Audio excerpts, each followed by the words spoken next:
Sungguh-sungguh Allah sangat ridho ketika seorang hamba itu makan makan makan ketika sesuap nasi dia muji Allah, ketika minum seteguk nasi dia muji Allah.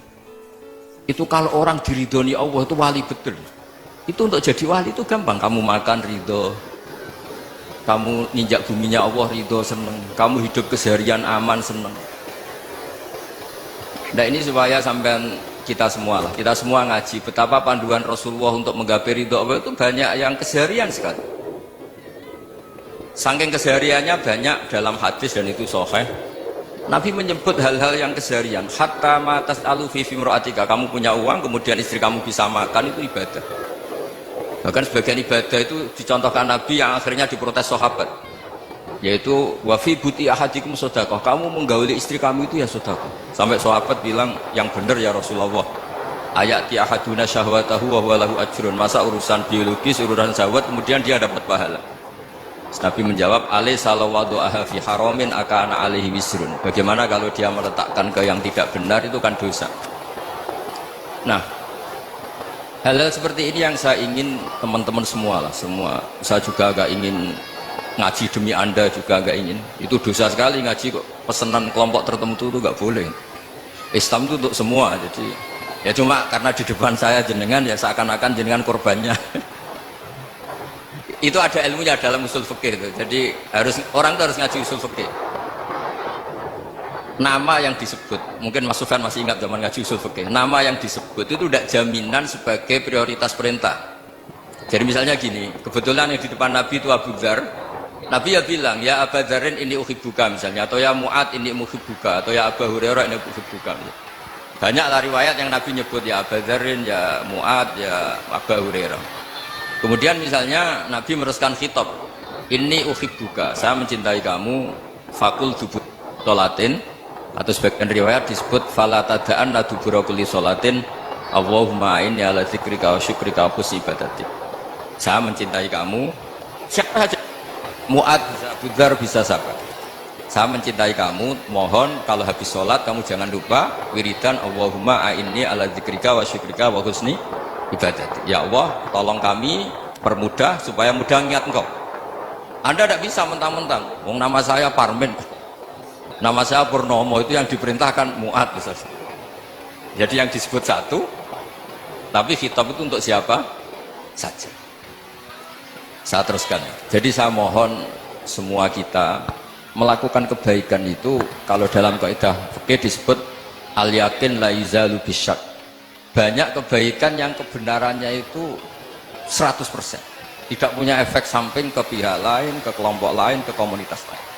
Yaitu tadi misalnya Anda makan dan itu murah sekali, hanya butuh satu piring, setiap punyaan kamu muji Allah, setiap minum kamu muji Allah. Itu redaksinya Rasulullah SAW disebut Allah sangat ridho ketika seorang hamba makan kemudian dia memuji Allah, atau minum kemudian dia memuji Allah. Logikanya gampang, negara seperti ini yang kamu harapkan bentuknya kayak apa, mertua, ipar, komunitas, tetangga, itu nyata terjadi itu kan belum pasti. Sementara yang mesti terjadi adalah kamu butuh makan, kalau tidak mati, butuh minum, kalau tidak mati, butuh bumi yang nyaman ditempati, kalau tidak kita juga mati. Sebab itu Allah kalau menyebut nikmatnya itu hal-hal yang keseharian.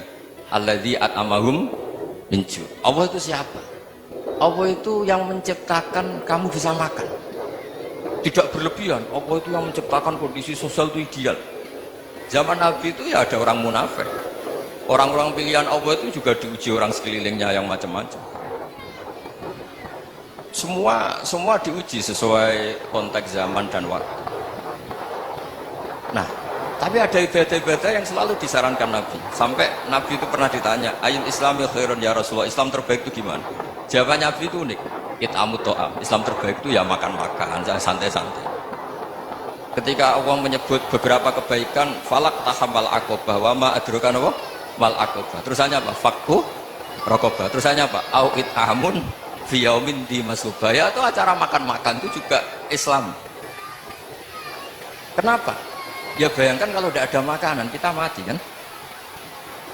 Kondisi sosial tidak ideal itu Anda masih gak apa-apa, tapi kalau Anda tidak makan, Anda tidak minum, Kamu punya istri cerewet masih bisa hidup, punya mertua cerewet masih bisa hidup. Tapi kalau tidak makan bisa mati. Berarti penting mana istri sama makan? Penting mana? Makan. Semoga istri Anda dengar. Nanti kamu disuruh makan tapi pulang deh.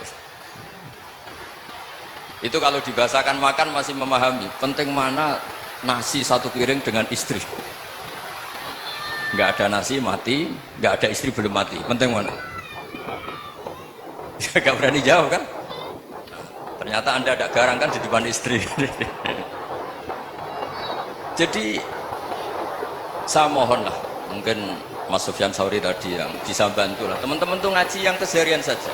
Karena kita nyari ridho Allah itu berdasar firman Allah. Dan firman Allah itu menyebut keseharian tuh riang, gampang. Itu tadi misalnya wa min ayatihi manamukum billaili wan nahar. Termasuk ayat-ayat Allah itu kamu tidur. Maka dulu itu ada guyonan, ada tokoh Mu'tazilah, kelompok dalam Islam yang berpikir manusia itu bisa menentukan ikhtiarnya sendiri. Karena saya bisa duduk, ingin duduk, ingin berdiri, berdiri. Karena kelompok ini nggak terima kalau semua kehendak Allah, nanti bagaimana kalau semua kehendak Allah kok ada hisab ya, ada sanksi. Lucunya itu dia akhirnya, ini cerita ya, mencintai seorang perempuan cantik sekali. Dan itu dia menjadi ahli sunnah itu oleh hal-hal yang sepele. Karena istrinya cantik, ya namanya suami istri hubungan intim. Terus ditanya, Mas, masih ingin lagi? Masih. Silahkan diulang lagi. Wah ya tidak bisa. Katanya manusia bisa menentukan yang diinginkan. Itu tobat itu. Itu nggak bisa ditobatkan Mas Sufyan Ats-Tsauri. Orang cantik yang mudah nobatkan orang itu orang cantik. Segampang itu. Akhirnya kita tahu, makanya kalau dalam kitab hikam itu disebut al-aqil mayyakul madza yaf'alu wa hubi wal ghafil mayyakul madza af'al. Orang yang punya akal karena sadar ini wilayah Allah, semua milik Tuhan, itu dia tiap hari berpikir besok Allah akan melakukan apa terhadap dunia ini. Kamu merencanakan suatu mau plesir ternyata gempa, mau wisata ke Rusia ternyata perang. Kamu tidak pernah tahu apa yang akan terjadi besok. Wa ma tadri nafsum madza taksibu ghadan. Tapi anda semua kita ini sering punya jadwal permanen. Makanya saya kalau diundang siapa saja bisa netek. Yang jelas Gus ini acara penting. Ya masih acara penting nak pangeran ngersakno piye kok apa dadi pangeran kamu kok mau jadi Tuhan. Itu kadang ya kiai. Penting Gus acara ini jenengan harus memastikan bisa. Loh kamu itu yang ngajarin tauhid sesuatu itu biadillah kok bilang-bilang apa pasti. Kalau saya terus tak tobatkan kamu kata saya. Ya kalau gitu Gus bilang insyaallah. Wah itu hati saya, fisik saya, roh saya sudah bilang insya Allah. Tidak usah kamu latih kata saya. Nah hal-hal tauhid keseharian itu gampang sebetulnya. Wal ghafil yaqulu madza af'al. Tapi orang yang lupa Allah dia setiap hari bilang besok apa? Kita bisa melakukan apa? Seakan-akan dia itu aktor, dia penting, dia subjek permanen dia. Padahal kita ini hanya objek kehendak Allah Subhanahu wa taala. Karena kita yakin sesuatu yang terjadi di alam raya ini kita tidak bisa apa-apa. Makanya saya sering ngaji, sering bilang ketika Anda mensifati Allah, dia yang menghidupkan, sudah itu tanamkan sehingga ketika kita mati santai saja. Kenapa santai? Allah punya cara menghidupkan kita. Zaman kita hidup juga gak tahu caranya ngelola jantung, ngelola paru-paru. Kamu juga gak tahu ngelola oksigen yang tidak beracun, tidak mengandung polusi. Tahu-tahu hidup. Gak ingin tua ya tahu-tahu tua, gak ingin mati tahu-tahu mati. Selama ini kita hidup juga agak tahu apa hanya gaya tok, punya jadwal, punya planning. Kalau kamu bisa menentukan pilihan Anda, pasti Anda istrinya cantik, 4 menerima semua, kona'ah semua. Nyatanya enggak kan? Ada 1 jelek, cerewet. Wah itu kan, nyatanya enggak bisa apa-apa Anda kan? Dan kamu bawa mati lagi. Itu kan. Istri Anda juga gitu, punya keinginan punya suami yang ganteng, yang jabat, yang riman, yang enggak poligami. Ya enggak kesampaian juga. Kalau kita ngitung tingkat kegagalan kita itu gagal terus. Ya kan? Nah, terus ingat Allah. Madza yaf'alu wa bi.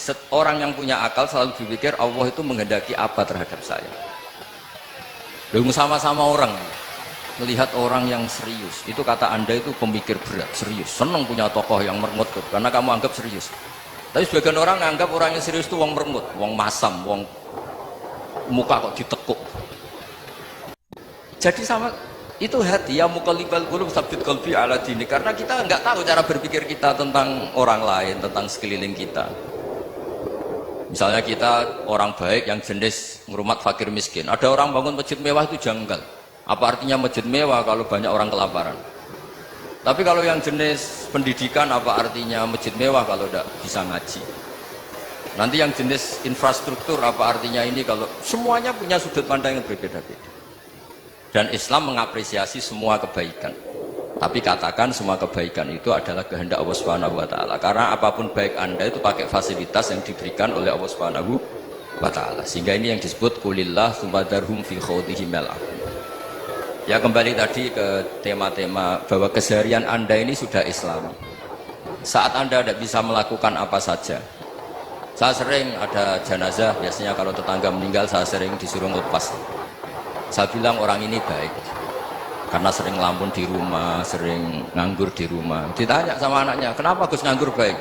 Ya kalau dia nganggur artinya juga agak berbuat sesuatu yang maksiat kan?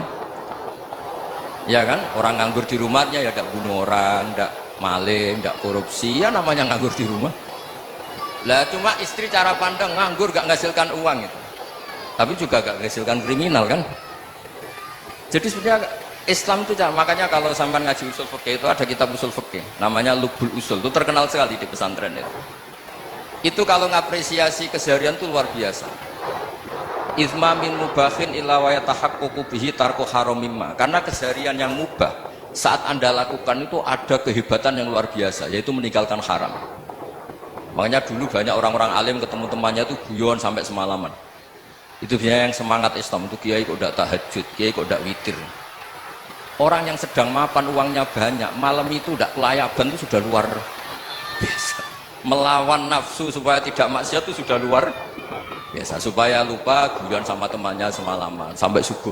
Gejolak-gejolokan kenang zaman miskin, zaman kuliah nggak jelas, zaman apa. Melihatnya jangan tarkut tahajud. Seperti ini meninggalkan tahajud, tapi meninggalnya ini talqul muharram. Jadi kayak apa hebatnya? Sehingga Imam Ghazali punya riwayat yang agak unik. Hatta takuna ibadatu akhiri hadil ummah iku an-naum. Sehingga suatu saat ibadah terbaik umat ini itu tidur. Itu kan riwayat kontroversi. Ketika Imam Ghazali tanya, kenapa iya? Kenapa kamu mulai keluar dari rumah itu sudah banyak maksiat? Melihat perempuan yang enggak mahram, melihat fenomena. Tapi kalau kamu tidur itu enggak melihat apa-apa. Tapi juga kamu jangan nganggap tidur itu ibadah betul. Saatnya melakukan fardu ain malah masih tidur.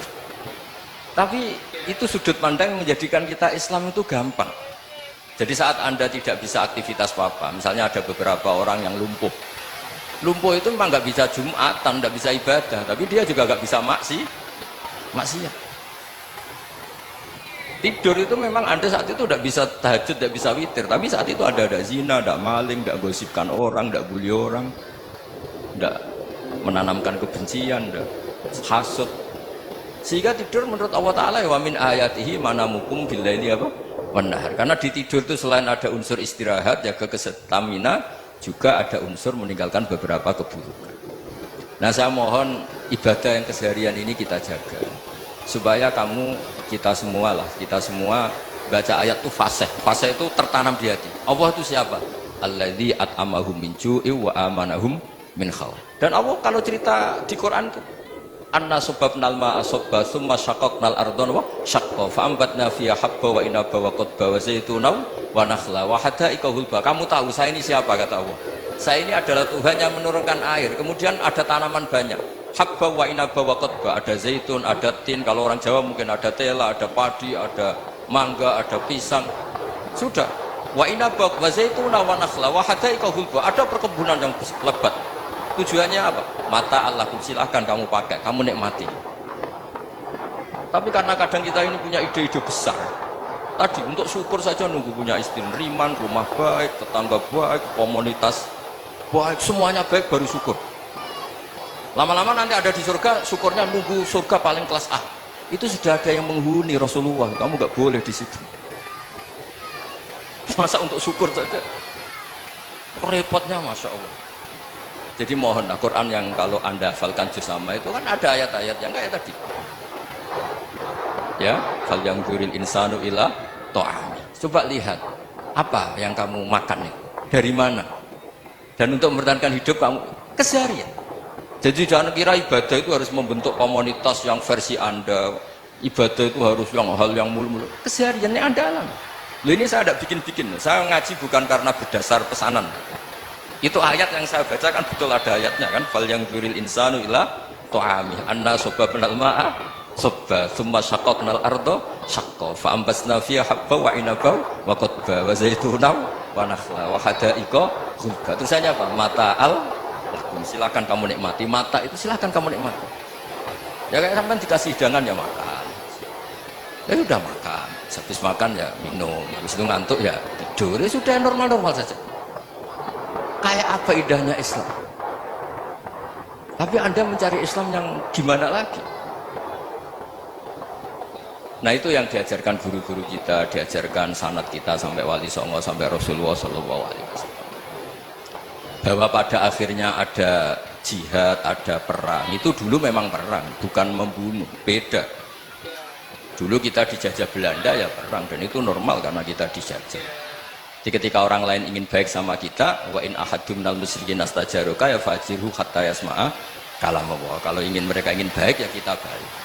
Makanya ada istilah musta'man, mu'ahad. Kalau mereka ingin damai, berdampingan dengan kemajmukan ya itu yang lebih baik. Karena memang Islam menghormati proses perdamaian. Wa in janahu nawal lisalmi ya fajnah lah. Kalau ingin damai ya kita harus